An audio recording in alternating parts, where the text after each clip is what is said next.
ప్రియాంక చోప్రా మేడంతో పనిచేయడం నాకు ప్రత్యేకమైన అనుభవం. ఆమె చాలా తెలివిగలవారు, మంచి చమత్కారి కూడా, స్ట్రాంగ్ ఉమెన్, అందరితో చాలా ఫ్రెండ్లీగా ఉంటారు అంటూ బాలీవుడ్ కొరియోగ్రాఫర్ విక్కీ భరత్యా కొనియాడారు.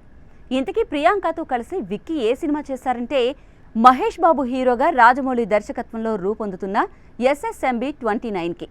ఈ మూవీలో ప్రియాంక చోప్రా ఓ లీడ్ రోల్ చేస్తున్న విషయం తెలిసిందే. ఈ సినిమాకి సంబంధించిన ఓ పాటకు విక్కీ డాన్స్ డైరెక్టర్గా పనిచేస్తున్నట్లుగా ఇన్స్టాగ్రామ్లో తను షేర్ చేసిన పోస్ట్ స్పష్టం చేస్తోంది. ఈ పాటలో ప్రియాంక చోప్రా ఎనర్జీ సూపర్ అని విక్కీ ఆ పోస్ట్లో పేర్కొన్నారు. రిహార్సల్ సమయంలో షూటింగ్ అప్పుడు ప్రియాంక ఎనర్జీ చాలా స్ఫూర్తిగా ఉంటుందన్నారు. తన స్థాయి శక్తులా కృషి చేస్తారామె. ఆమెలో నాకు నచ్చిన ఇంకో విషయం ఏంటంటే స్థాయిని బట్టి కాకుండా అందరితోనూ గౌరవంగా ఉంటారు అని కొనియాడాడు. SSMB 29ని ఉద్దేశించి రాస్తూ మీతో నా ఈ చిన్న ప్రయాణం అద్భుతమని పేర్కొన్నాడు. ఇదిలా ఉంటే ప్రియాంక చోప్రాపై చిత్రీకరించిన పాటలో మహేష్ బాబు కూడా ఉన్నారా లేక సోలో పాటనా అనేది తెలియాల్సి ఉంది. ఇక భారీ బడ్జెట్తో అంతర్జాతీయ స్థాయిలో ఈ మూవీని KL నారాయణ నిర్మిస్తున్న విషయం తెలిసిందే. ఈ పాన్ ఇండియా మూవీ వచ్చే ఏడాది విడుదలయ్యే అవకాశం ఉంది.